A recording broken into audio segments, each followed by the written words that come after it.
The leather chair still smelled like him. That was the first thing I noticed when I sat down, that faint mix of cedar cologne and old books that had soaked into the armchair over decades of late evenings, of paperwork spread across the mahogany desk, of the quiet life Robert Harlow had built and tended like a garden he never stopped caring for.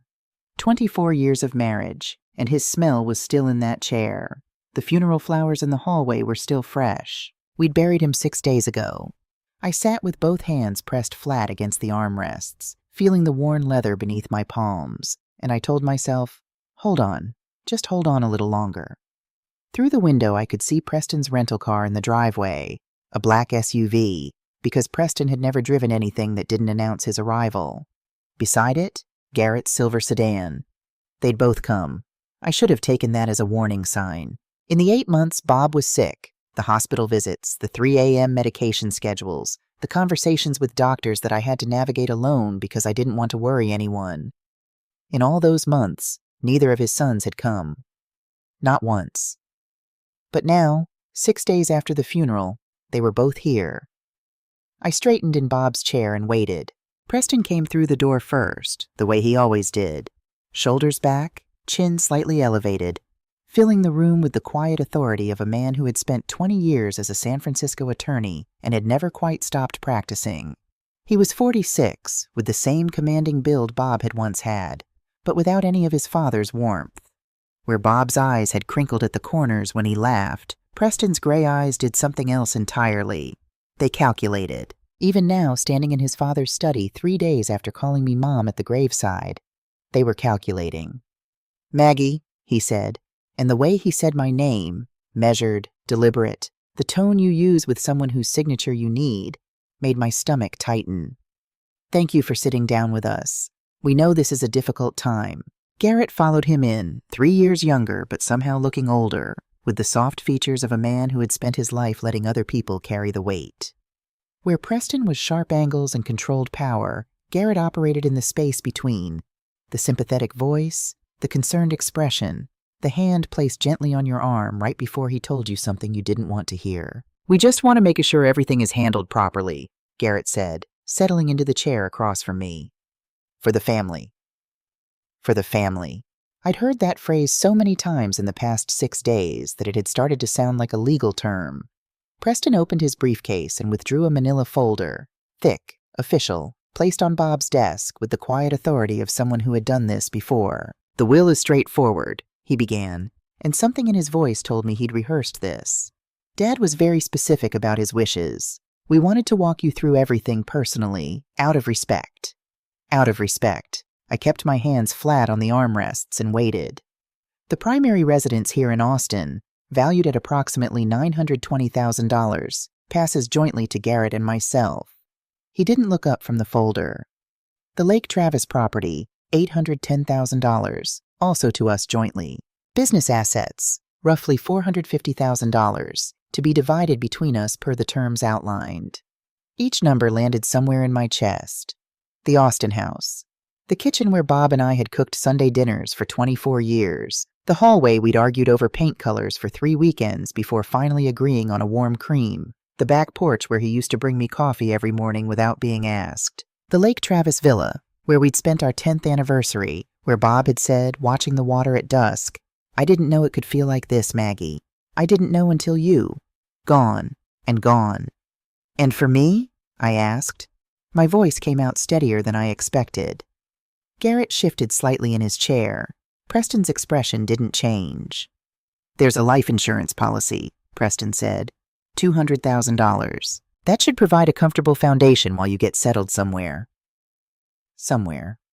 "And there's one additional matter."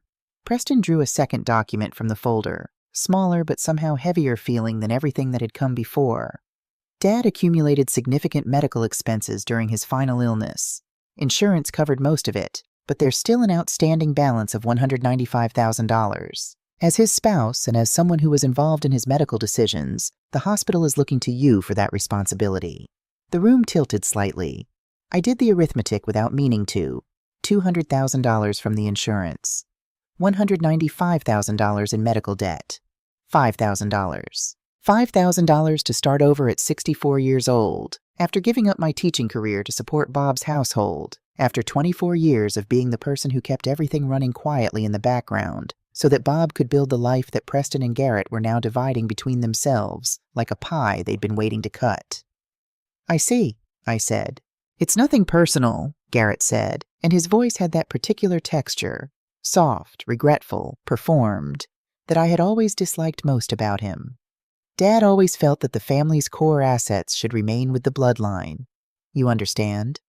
Bloodline. 24 years. And I was not bloodline. Of course, Preston added, with what I understood was meant to be generosity. You're welcome to remain in the house for 30 days while you make arrangements. We think that's more than reasonable. 30 days. They thought 30 days was reasonable. I looked at the photograph on Bob's desk, the one he'd kept there for 19 years, the one of the two of us laughing at our wedding reception over something neither of us could ever afterward remember, and I pressed my palms harder into the armrests. I'll need some time to think, I said. Of course. Preston stood and straightened his jacket. But Maggie, the 30-day clock does begin tomorrow, and the medical bills, the longer those sit, the more complicated. I understand, I said. Thank you both for coming. After they left, I sat in Bob's chair for a long time.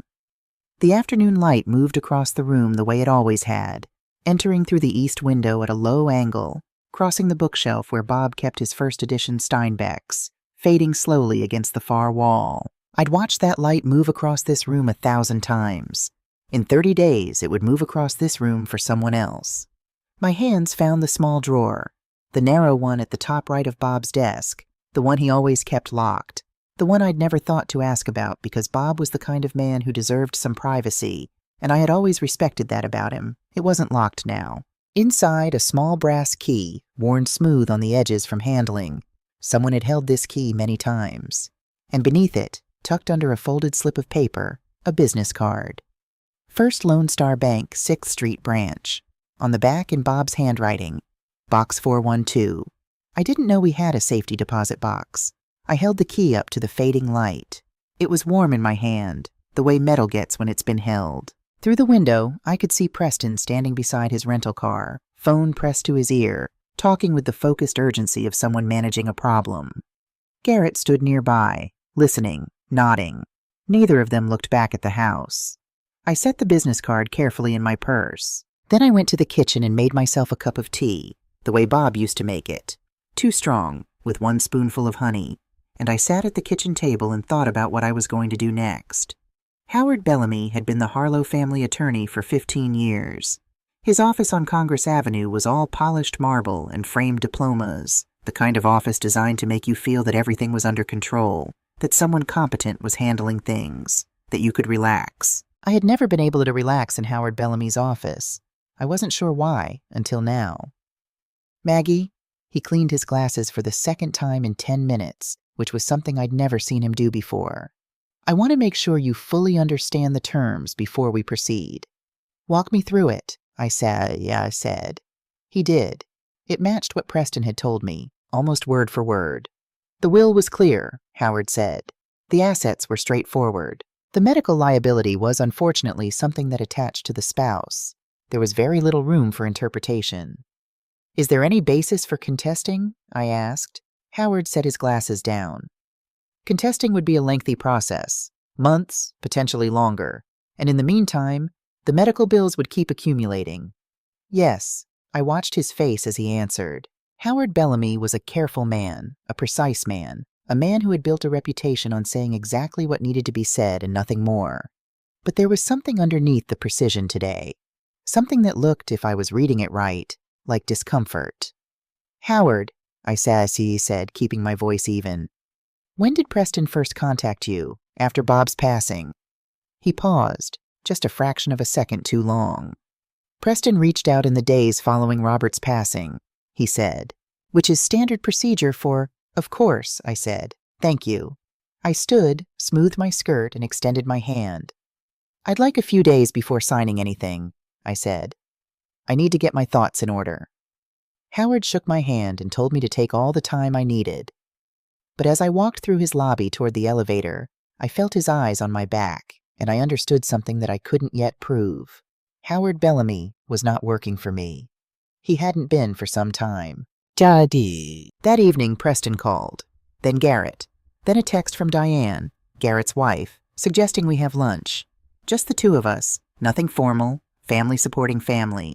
I set my phone face down on the counter and stood at the kitchen window, watching the oak tree in the backyard that Bob and I had planted our second summer in this house. It was 22 years old now, taller than the roof. My phone buzzed again. Preston. Maggie, we just want to make sure this process is as smooth as possible. The sooner we can finalize, the better for everyone. Please call me. I picked up my phone. I typed back. I'll be ready to sign by end of week. Thank you for your patience. Within 90 seconds, Preston replied, That's wonderful. We'll have everything ready. I could picture him.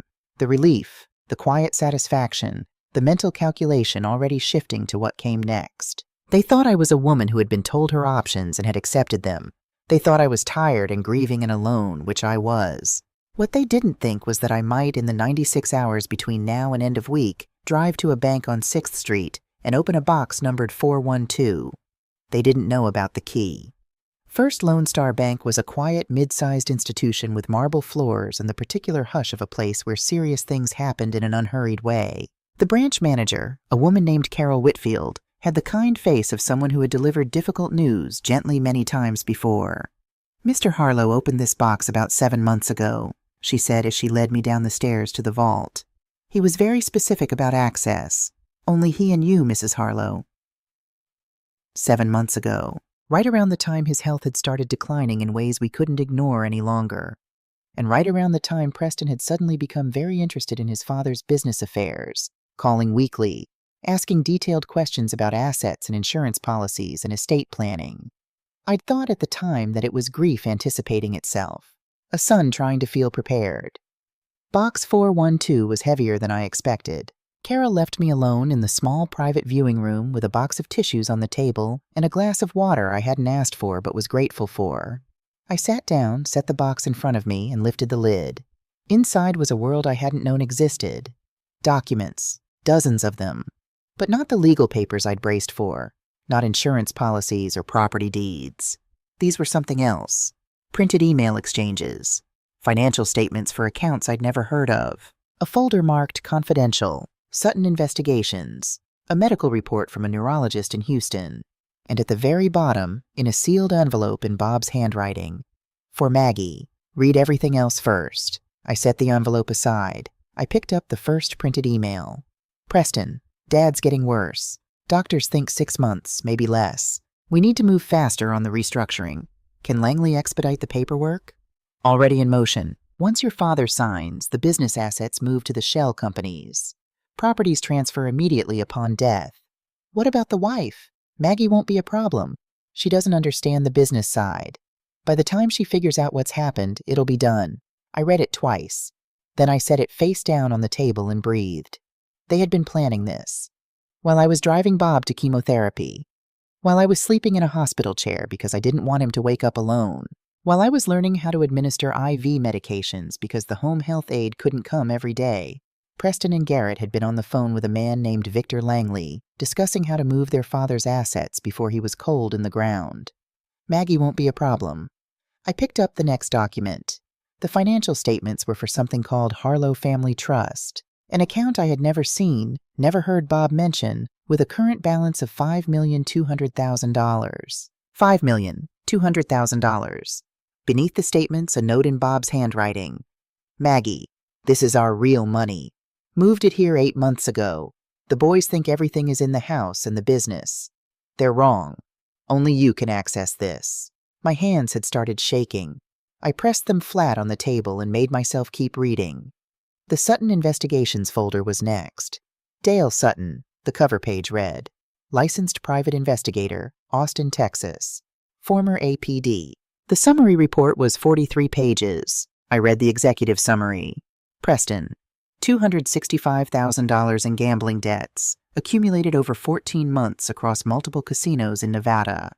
Currently being pursued by 3 creditors, one with known connections to organized collections.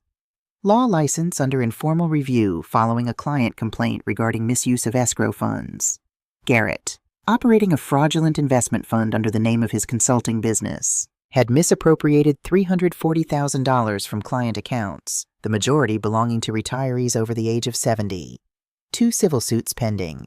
A third complainant had approached the state attorney general's office. I sat back in my chair.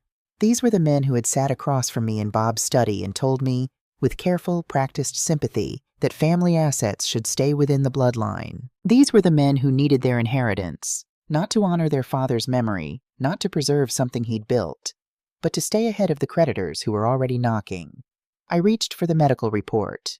Dr. Stephen Wakefield, neurologist, Houston Medical Center. Assessment date, 4 months before Bob's death. Patient demonstrates no evidence of cognitive decline or diminished decision-making capacity. Mental acuity remains within normal range for age. No neurological basis for concerns regarding competency.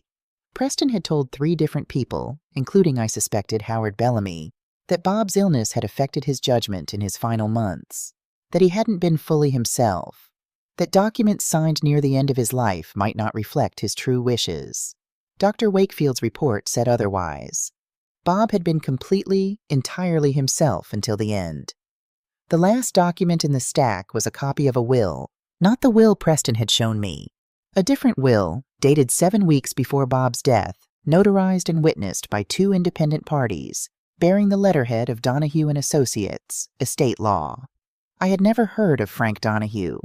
The language was clear.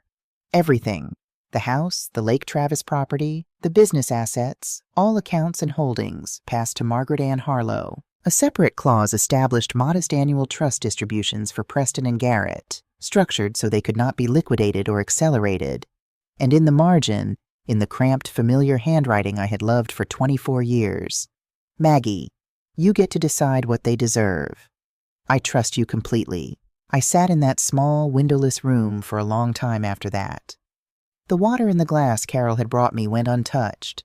The box of tissues stayed closed. I didn't cry, which surprised me. What I felt instead was something quieter and more solid than tears, the specific weight of understanding something true about someone you loved, something that changed the shape of the past 8 months into a different picture entirely. Bob hadn't been failing in those final weeks. He'd been working. I reached for the sealed envelope. My darling Maggie, if you're reading this, then I'm gone, and the boys have shown you who they are. I'm sorry I couldn't tell you any of this while I was still with you. I needed to be certain about what they were planning before I acted. And by the time I was certain, I didn't have much time left. I want you to know something. I have never for one moment doubted that you were the right person to share my life with. Every good thing that happened in this house happened because you were in it.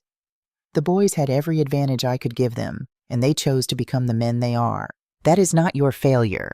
It is not mine either. Here is what you need to know.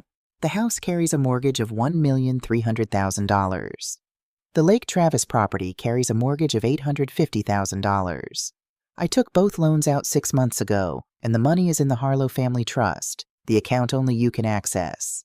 If Preston and Garrett accept those properties, they are accepting debts that exceed the property's values by $420,000. Given their existing financial situations, no bank will refinance them. They will lose both properties and still owe the difference. They are not inheriting assets, Maggie. They are inheriting consequences. The life insurance policy is not $200,000. It is $600,000. There is also a second policy, $350,000, that neither of them knows exists. Frank Donahue has both policy documents. Call him. His number is on the card I've left with this letter. Howard Bellamy cannot be trusted. I don't know whether Preston got to him directly or whether it was more subtle than that, but I know Howard has been sharing information he shouldn't have. The real will, the one that matters, is with Frank. Howard has only ever seen the old version. I could have had them arrested, Maggie. Dale Sutton gave me everything I needed. I chose not to, because I didn't want my last act on this earth to be destroying my own sons. But I wanted you to have the choice. Whatever you decide, whether you pursue charges or simply walk away with what's yours, I will have trusted you to make the right call. Take the money. Start over somewhere beautiful. Plant roses if you want to. Don't look back. All my love. Always. Bob. I folded the letter carefully along its original creases. I put it back in the envelope. I put the envelope in my purse, along with the business card for Frank Donahue. Then I closed the lid of box 412, straightened my jacket, and walked back up the marble stairs into the afternoon light. My phone showed 2 missed calls from Preston and a text from Garrett asking whether I'd had time to review the paperwork. I didn't respond to either. I typed one message, to Howard Bellamy. Howard, please tell Preston and Garrett that I'm ready to move forward. Can we schedule a meeting for end of week? I'll sign whatever's needed. Howard replied in 4 minutes. Wonderful, Maggie. I'll coordinate with Preston. This is the right decision. I put my phone in my purse, beside Bob's letter and Frank Donahue's card. Then I drove to a quiet cafe on South Congress, ordered a cup of tea, 2 strong, 1 spoonful of honey, and sat by the window and called Frank Donahue. He picked up on the second ring. Mrs. Harlow, he said, and his voice was the voice of a man who had been waiting for this call, who had known it would come, who had prepared for it. I've been expecting to hear from you. We have a great deal to discuss. Yes, I said, we do. Outside the cafe window, Austin moved past in the ordinary way of a Wednesday afternoon. People walking dogs, students with backpacks, a woman pushing a stroller, the whole unremarkable forward motion of the living world. I watched it and felt something I hadn't felt in 8 months. Ready, Frank Donahue's office was on a quiet street in the Bolden Creek neighborhood, a 2-story limestone building with a modest brass nameplate by the door and a crepe myrtle in the front yard that had been allowed to grow however it wanted. No marble lobby, no framed diplomas arranged for maximum impression. Just a receptionist named Ruth who offered me coffee before I'd even sat down, and the particular smell of a place where real work happened quietly and without performance.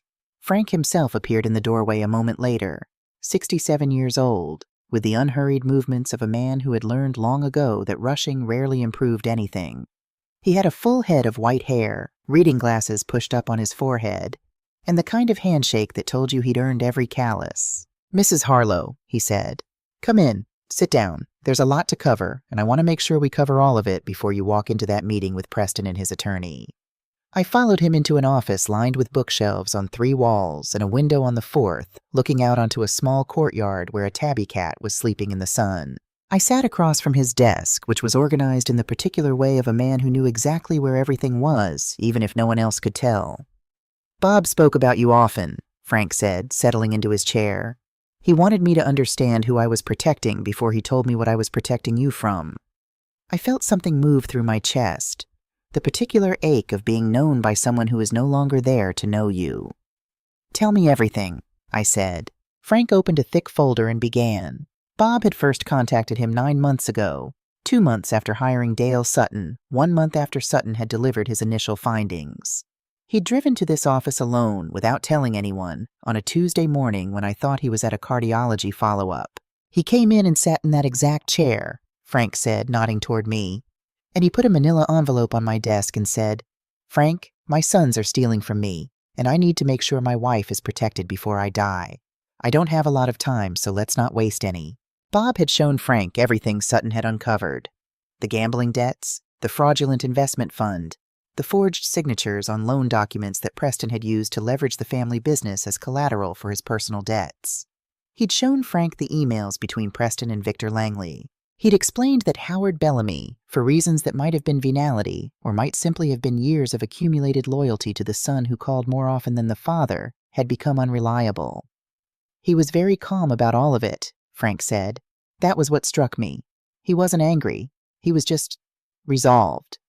That was Bob, I said. Frank nodded. He knew what he wanted to do. He had most of it figured out before he walked through my door. He just needed someone to execute it properly. He spread documents across the desk in sequence, the way a teacher lays out a lesson, each piece building on the last, the full picture emerging gradually so that every detail had room to land. Let's start with the assets, Frank said, because this is where Preston's version of events diverges most completely from reality. He placed the Harlow family trust statements in front of me, the same ones I'd seen in the safety deposit box, but now with Frank's annotations in the margins, clarifying and contextualizing each entry. Current balance, $5,200,000. Bob moved money into this account over a period of 8 months, Frank explained. Small enough transfers each time to avoid triggering automatic reporting flags, large enough that by the end he'd relocated the substantial majority of the family's liquid wealth. Preston and Garrett knew about certain accounts, the business operating accounts, the joint checking, the investment portfolio Bob maintained for appearances. They did not know about this. Because he moved it before they thought to look, he said. Exactly. By the time Preston started having detailed conversations with Langley about restructuring, there was very little left to restructure. The business assets they think they're inheriting, the operating accounts are nearly depleted. What remains is largely equipment and receivables, real value, but not the liquid windfall they've been counting on. He moved to the next set of documents, the property records. The Austin house, Frank said. Current market value, $920,000. Current mortgage balance, he tapped the number with one finger, $1,300,000. I had read this in Bob's letter. Hearing it spoken aloud in this quiet office, in Frank's unhurried voice, made it real in a different way. The Lake Travis property, market value, $810,000. Mortgage balance, $850,000. He leveraged them past their value, I said. Intentionally. The loans were legitimate. Bob had the credit and the income history to obtain them without difficulty. He took them out through two separate lenders, neither of whom had any reason to flag the transactions. The proceeds went directly into the trust. I did the arithmetic. 2 properties worth a combined $1,730,000, carrying combined debt of $2,150,000. If Preston and Garrett accept those properties, they accept a net liability of $420,000, Frank confirmed. Before interest, before carrying costs. And given Preston's current credit situation, the gambling debts, the escrow complaint, and Garrett's pending civil suits, neither of them will qualify for refinancing. The lenders will move to foreclose. They'll lose both properties and still owe the deficiency balances. Bob gave them exactly what they wanted, I said slowly, and made sure it would ruin them. Frank folded his hands on the desk. He gave them the opportunity to face the consequences of their own choices. There's a distinction there that I think mattered to him. I thought about the letter. They are not inheriting assets, Maggie. They are inheriting consequences. Yes, that distinction had mattered to Bob very much. Frank produced 2 documents, policy certificates, each from a different insurer. Preston told you the life insurance was $200,000? He did. The primary policy is $600,000. Bob increased the coverage 14 months ago, around the time his diagnosis became serious. Preston is listed as the person he notified about the policy, but the notification letter only referenced the original coverage amount. Preston assumed nothing had changed. He didn't verify. He didn't think he needed to. He believed he had full visibility into his father's financial affairs. Frank almost smiled. He was wrong. The second policy was newer, taken out 8 months ago, through a different insurer entirely, with a different agent and a different beneficiary designation. $350,000, Frank said. Beneficiary, Margaret Ann Harlow. Preston and Garrett have no knowledge this policy exists. I looked at the 2 certificates on the desk in front of me. $600,000 plus $350,000. Nearly $1 million in life insurance alone, before the trust, before anything else. Bob was very methodical, Frank said. Yes, I said. He was. I had known that about him, had loved that about him, the quiet thoroughness with which he approached everything he cared about. I simply hadn't known, until now, the full scope of what he had been caring about in those final months.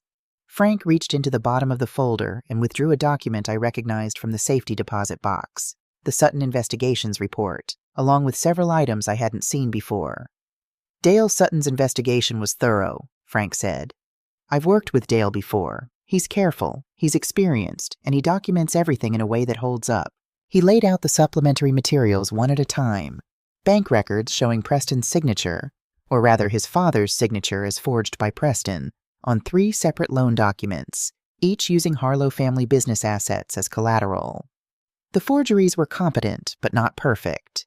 A forensic document examiner had already reviewed them and prepared a written opinion. Wire transfer records from Garrett's consulting business, tracing the movement of $340,000 from client accounts into shell entities that Garrett controlled personally. The transfers had been structured to obscure the source, but the paper trail was there for anyone who looked carefully enough. And Sutton had looked very carefully indeed. 3 recorded phone conversations. Frank didn't play them. He simply placed the transcripts in front of me. I read enough to understand. In the clearest one, Preston's voice. I could almost hear the particular cadence of it, even reading from a transcript. Sarah said, "The old man won't know until it's done, and by then it won't matter. Just make sure Langley has everything ready to move the moment we get the death certificate." The old man. I set the transcript down. "These are sufficient for criminal charges?" I asked. "More than sufficient," Frank said. "Grand larceny, wire fraud, elder financial abuse, which carries enhanced penalties in Texas when the victim is over 65. He paused. Bob was 68 when they started. What would they be looking at? Preston, given the forgery and the organized nature of what he did, is looking at potential federal exposure as well as state charges. Garrett's situation with the client funds. Some of those clients have already filed complaints. The DA's office has been moving slowly, but this evidence would accelerate that considerably. Frank looked at me steadily. "We're talking about real prison time, Mrs. Harlow, not minimum security. Real." The tabby cat outside had woken up and was now sitting in the courtyard watching a bird with focused, patient attention. "Bob could have reported all of this while he was still alive," I said. "Yes." "Why didn't he?" Frank was quiet for a moment. He told me he'd spent a long time thinking about that question. He said, "Frank, I'm not a vindictive man. I want Maggie protected. I want the boys to face what they've done, but I don't want the last thing I do on this earth to be putting my sons in handcuffs." He paused. Frank's voice had gone quieter. Then he said, "So I'm going to let Maggie decide. She's always had better judgment than I have about people." I pressed my lips together and looked out the courtyard window. He believed that, I said. It wasn't a question. "Completely," Frank said. My phone had been buzzing intermittently throughout my time in Frank's office. When we paused to refill our coffee, I glanced at the screen. "Preston, Maggie, Howard tells me you're ready to move forward. That's wonderful news. Let's plan to meet Friday. Garrett. Colleen, sorry, Maggie. So glad we can put this behind us. Diane and I would love to have you for dinner tomorrow night. Family time before the formalities." I showed Frank the dinner invitation. He read it and set the phone down. "They want to manage you," he said simply. "Keep you in the family frame. Make sure you feel like there's a relationship at stake before you sign anything." "I know," I said. "I'm going to go." Frank raised an eyebrow. "I want to sit across from them and know what I know," I said. "I want to understand what that feels like before Friday." He studied me for a moment. Then he nodded, slowly, with something that looked like respect. "Bob was right about your judgment," he said. "Garrett and Diane's house in the Westlake Hills neighborhood was a testament to money that hadn't quite arrived yet, but was being spent as though it had. The circular driveway held a new BMW and a Mercedes SUV. The landscaping was immaculate in the particular way of things that require expensive maintenance. Through the front windows, I could see the warm glow of a dining room set with what appeared to be china that had never been used for anything casual. Diane answered the door in a dress that cost more than my first car. At 39, she had perfected the appearance of effortless elegance, the kind that actually requires enormous effort and a great deal of someone else's money. "Maggie." She pulled me into an embrace that grazed my cheek without quite touching it. "You look wonderful. We're so glad you came."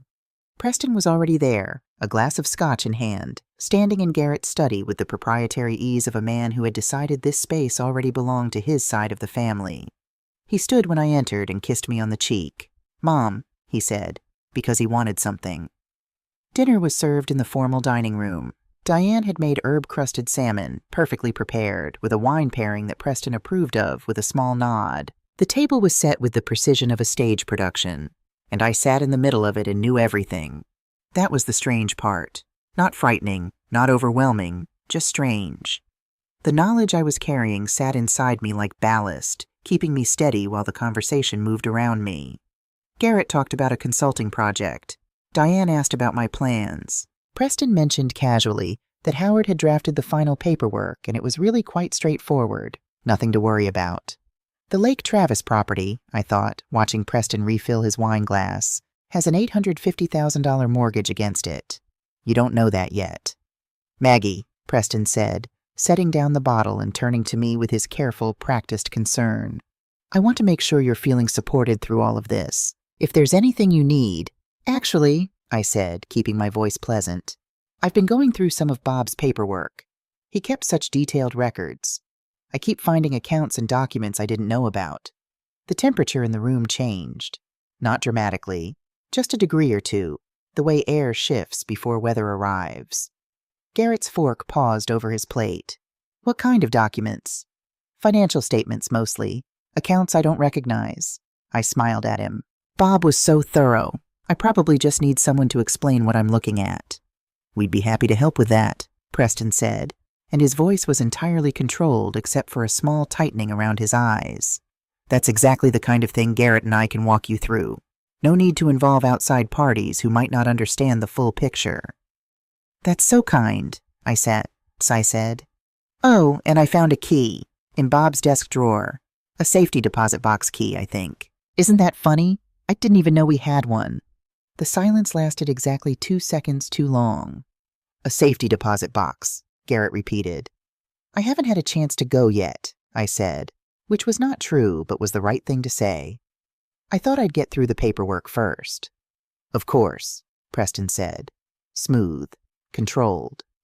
But he reached for his wine glass and held it just a fraction longer than necessary before setting it down. Although, Maggie, those kinds of things can be confusing without context.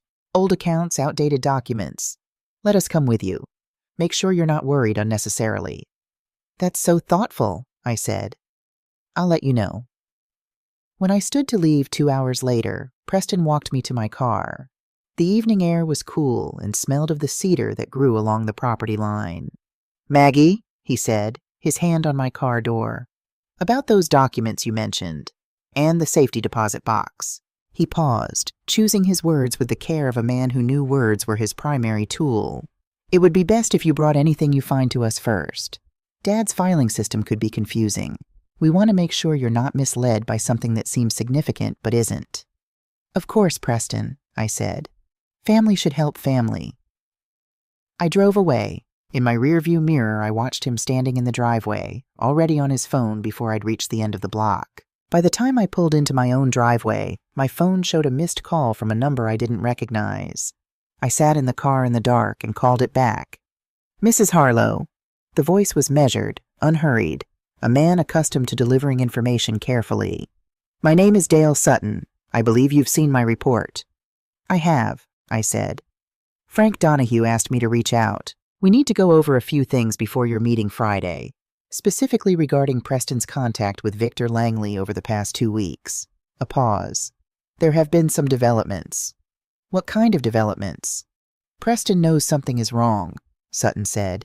He doesn't know what or how much, but he's been moving quickly, and Mrs. Harlow— Another pause, shorter this time. Men who are moving quickly tend to make mistakes. I leaned back against the headrest and looked up through the windshield at the oak tree Bob and I had planted 22 years ago, solid and enormous in the dark. Tell me everything, I said, and Dale Sutton told me. On Thursday morning, I met with Frank Donahue for 2 hours. We went through everything one final time. The documents, the sequence, the specific order in which each piece of evidence would be presented. Frank had arranged for Dale Sutton to be present at Friday's meeting. He'd also arranged for a certified copy of Dr. Wakefield's neurological report and a notarized statement from the 2 witnesses to Bob's final will. They will try to negotiate, Frank said. Preston especially. It's what he does. He'll look for leverage, for an angle, for something that benefits him. Let him look, I said. Frank studied me across his desk. How are you feeling? I thought about it honestly. The grief was still there. It would always be there. I understood that now, woven permanently into the fabric of ordinary days. But underneath it, or alongside it, was something else. Something that felt, if I was naming it accurately, like the particular steadiness that comes from finally understanding the full shape of a thing you've been trying to see in the dark. Bob spent the last months of his life making sure I would be all right, I said. The least I can do is show up on Friday and make sure his plan works. Frank nodded. He picked up his pen. Then let's make sure it works, he said. Friday morning arrived the way important mornings do, ordinary in every external way, The light coming through the kitchen window at the same angle it always did, the coffee maker gurgling through its familiar cycle, the oak tree in the backyard standing in the early September air, exactly as it had stood for 22 years. I dressed carefully. A navy blazer Bob had always said made me look like someone not to be underestimated. Pearl earrings his mother had given me on our first Christmas together. Low heels because I intended to be comfortable. I made my tea, 2 strong, 1 spoonful of honey. I stood at the kitchen window and drank it slowly, looking at the yard, at the roses along the back fence that Bob and I had planted the summer after we moved in, at all the accumulated evidence of a life well shared. Then I rinsed my cup, picked up my purse. Bob's letter inside, Frank Donahue's business card, the trust account information, 24 years of patience finally coming to rest, and walked out to my car. Preston and Garrett were already waiting. They just didn't know what they were waiting for. Howard Bellamy's conference room had been designed to project authority, floor-to-ceiling windows overlooking Congress Avenue, a mahogany table that could seat 12, leather chairs that cost more than most people's monthly rent. On any other day, in any other circumstance, it would have worked. The room would have done what it was built to do, make the person sitting on the wrong side of the table feel small. I sat down, folded my hands, and felt nothing of the kind. Preston and Garrett were already there when Frank and I arrived. Preston in his gray suit, always the gray suit, I realized, as though he'd decided long ago that it was the costume for this particular role. Garrett beside him, his face arranged into an expression of careful, practiced concern that I had spent 24 years misreading as genuine. Howard Bellamy sat at the head of the table, his glasses already in his hand. He looked, I thought, like a man who had recently understood that he'd been standing on the wrong side of something and couldn't figure out how to cross to the other side without anyone noticing. Dale Sutton sat quietly against the wall, not at the table, just present, a manila folder on his knee, watching the room with the patient attention of a man who had spent 20 years as a police officer learning how people behaved when they were afraid. Preston's eyes moved to Frank the moment we entered. Something shifted in his expression, a small recalibration, the way a chess player looks when the board has changed in a way they didn't anticipate. "Maggie," he said, standing. "I'm glad you're here." His eyes moved to Frank. "I don't believe we've met." "Frank Donahue," Frank said, setting his briefcase on the table. "I represent Mrs. Harlow's interests in this matter." A pause. Brief, controlled, but there. "Robert never mentioned changing attorneys," Preston said. "No," Frank agreed pleasantly, sitting down and opening his briefcase. He didn't mention it to a number of people, intentionally. Preston settled back into his chair with the deliberate composure of a man who had decided that composure was his best remaining asset. "I think there's been some confusion," he said, his voice carrying the measured cadence of an attorney addressing an opposing counsel he considered manageable. "We've received some communications this week suggesting the existence of documents that contradict the will Howard has been working with. We're concerned that someone may be attempting to complicate what is, in fact, a straightforward estate process." He looked at me with an expression I recognized, the one he used when he wanted to signal that he was being generous by including you in the conversation. "Maggie, I want to make sure you haven't been given inaccurate information by people who don't have your best interests at heart." I let him finish. "Preston," I said, and something in the way I said his name, level, unhurried, carrying none of the deference that had always lived in it before, made him stop. "I've been given very accurate information. By your father." Howard Bellamy's pen went still. Frank reached into his briefcase and placed the first document on the table. "This is the will executed by Robert Harlow 7 weeks prior to his death," Frank said. "Notarized, witnessed by 2 independent parties, and held in my office since the date of execution." He slid a copy toward Preston and another toward Howard. "It supersedes all previous versions." Preston picked it up.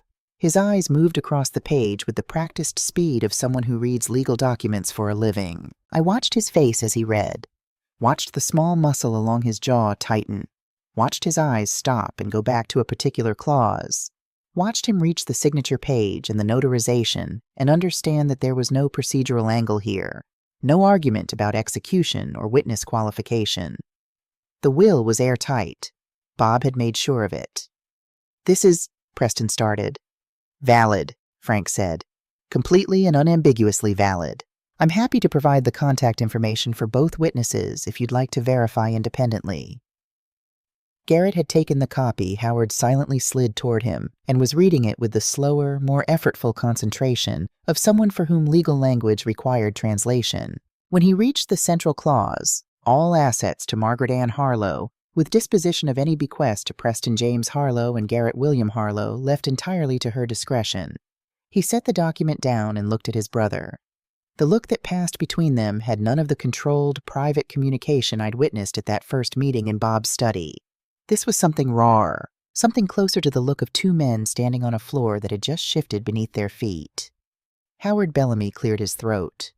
"Colleen, Maggie, I have to say I wasn't aware Robert had made any changes to his estate planning. If I had known—" "You would have told Preston," I said without heat, without accusation, just as a statement of something we all now understood to be true.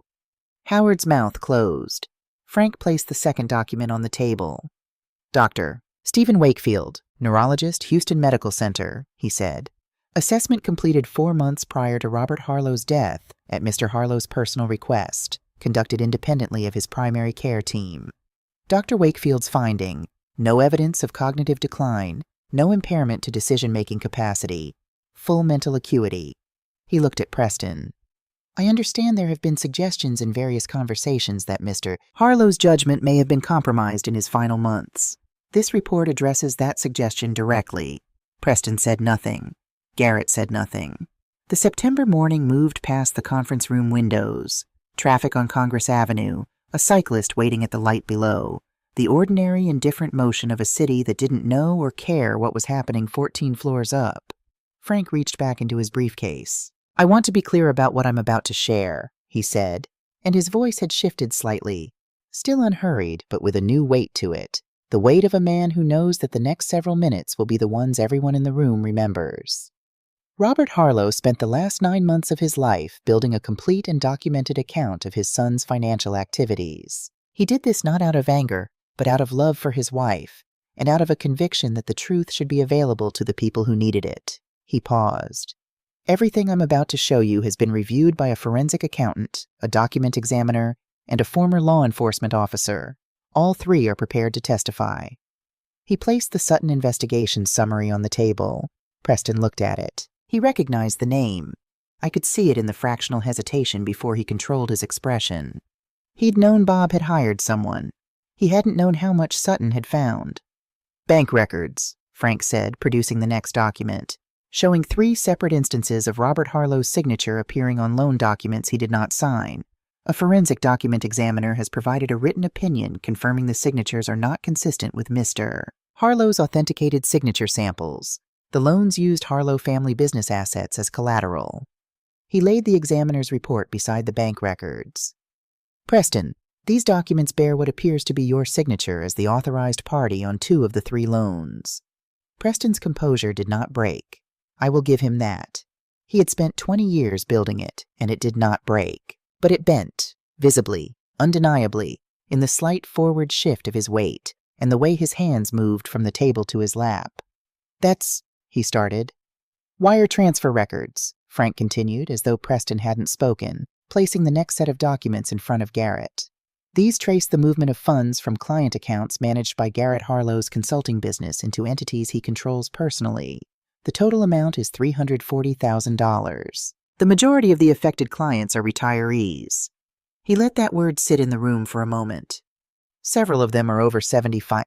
Diane, who had been sitting quietly beside Garrett with the careful stillness of a woman trying very hard not to exist, made a small sound. Garrett pushed back slightly from the table. "These records are out of context. There are explanations. There are 3 recorded conversations," Frank said. The room went silent. Robert Harlow, working with Dale Sutton, recorded 3 telephone conversations over a period of 4 months. The recordings are legal under Texas law, given that Mr. Harlow was a party to each conversation. Frank nodded toward Dale, who opened his folder and placed transcripts on the table. "I won't play the recordings now, but transcripts are available for review. In the clearest of his 3 conversations," he tapped the top page, "Preston states, and I'm quoting directly, 'The old man won't know until it's done, and by then it won't matter. Just make sure Langley has everything ready to move the moment we get the death certificate.'" The silence that followed was different from all the silences that had come before it. Those silences had been tactical. Spaces where people gathered themselves, calculated, chose their next words. This silence was something else. This was the silence of a room in which something irreversible had just become visible. Preston looked at the transcript. His gray eyes moved across the words, his own words, and for the first time since I had known him as an adult, I saw something in his face that I recognized as genuine. Not the performed emotions he'd been showing me for 24 years. Something real. It looked, I thought, like the specific shame of a man who has finally heard himself clearly. Garrett had gone pale. Diane was looking at her hands. Howard Bellamy had set his pen down sometime in the last few minutes and hadn't picked it back up. "There's one more item," Frank said. He produced the property documentation, the mortgage records for the Austin house and the Lake Travis villa, each with the outstanding balance clearly marked. "Robert Harlow took out secured loans against both properties 6 months before his death," Frank said. "Primary residence, current market value $920,000. Mortgage balance $1,300,000. Lake Travis property, market value $810,000. Mortgage balance $850,000. The proceeds of both loans are held in the Harlow Family Trust, accessible only to Mrs. Harlow." He set the documents down. "If Preston and Garrett accept these properties as inheritance, they accept net liabilities totaling $420,000 before interest or carrying costs. Given current credit profiles," he didn't elaborate on what those profiles contained, because everyone in the room now understood he didn't need to. "Refinancing would not be available. The properties would move to foreclosure, and the deficiency balances would remain."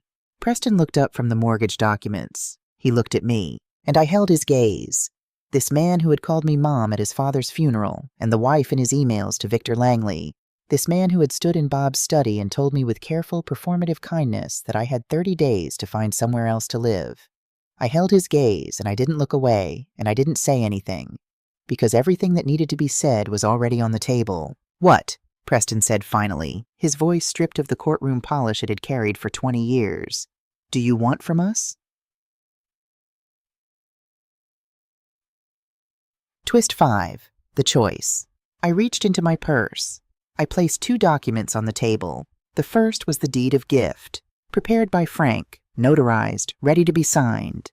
It conveyed the Austin house and the Lake Travis property to Preston and Garrett exactly as they had demanded.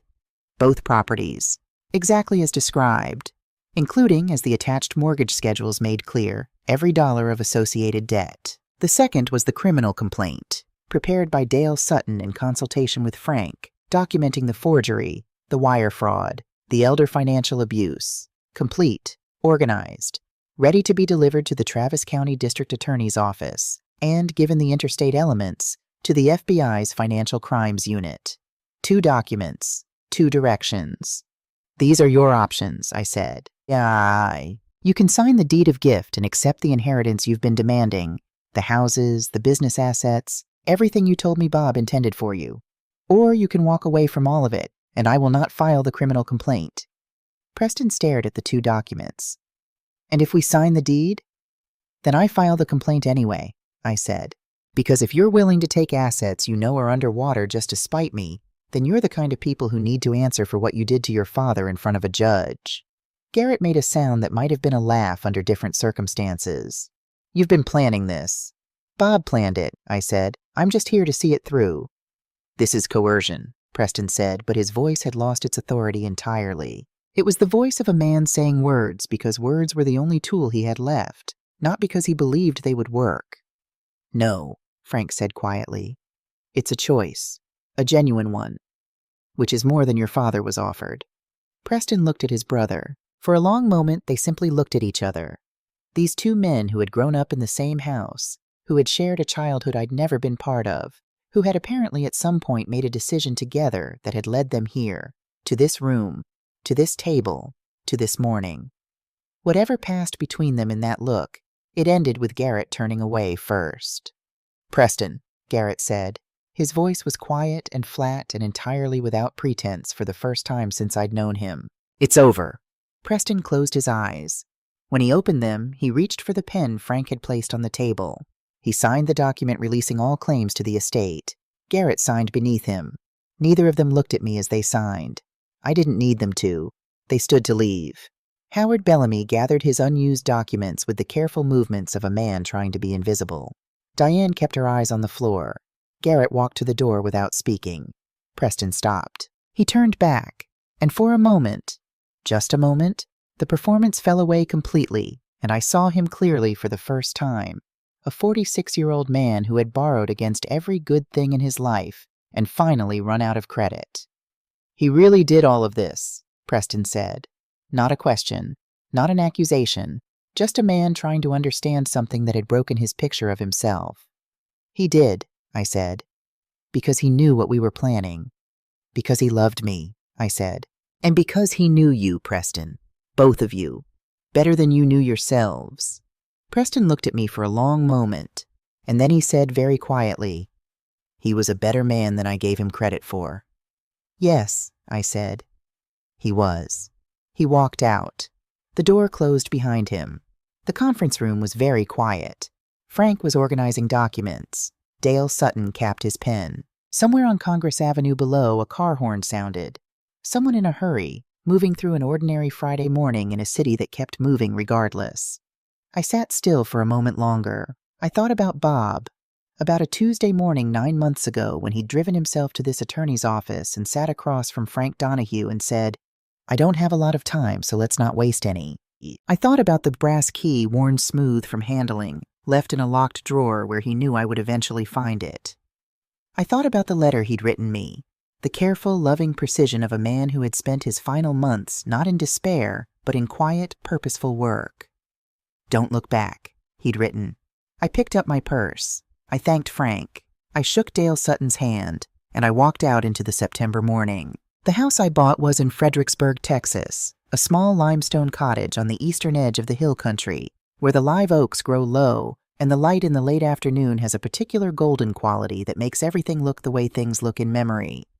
It cost $680,000 cash, which left me with more money than I knew how to think about, held in accounts that only I could access, managed by Frank Donahue with the same unhurried competence he'd brought to everything else. The cottage had a garden that the previous owners had let go, beds that had once been beautiful, visible still beneath the overgrowth if you looked carefully. I spent the first 2 weeks clearing them. Hard physical work, the kind that requires your full attention and leaves you too tired at the end of the day to be anything but honest with yourself. I planted roses along the back fence. Red ones, the same variety Bob and I had grown in Austin. I planted lavender and rosemary in a kitchen herb garden outside the back door. I planted a pecan tree in the corner of the yard, knowing I would not live to see it fully grown, planting it anyway, because that is the kind of thing you do when you have finally stopped being afraid of time.